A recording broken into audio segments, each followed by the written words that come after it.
இப்போ ரொம்ப பியூட்டிஃபுல்லான விஷயங்கள் என்ன தெரியுமா?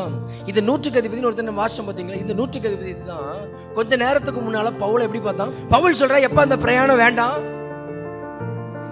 இது கப்பல் சேதம் இல்ல, ஜீவனுக்கும் சேதத்தை கொடுக்கிற மாதிரி எனக்கு தெரியுது, வேண்டாம். அப்போ இந்த நூற்றுக்கு அதிபதிக்கு யாருடைய ஆலோசனை பெருசா தெரிஞ்சு?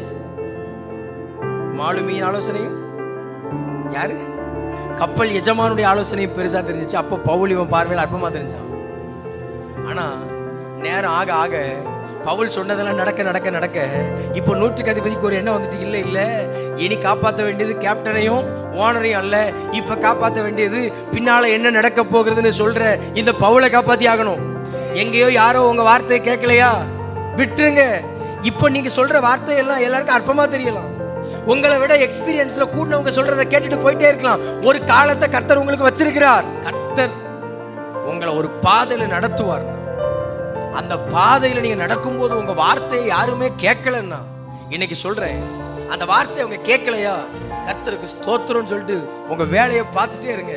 ஒரு நாள் வரும், தேடி வருவாங்க.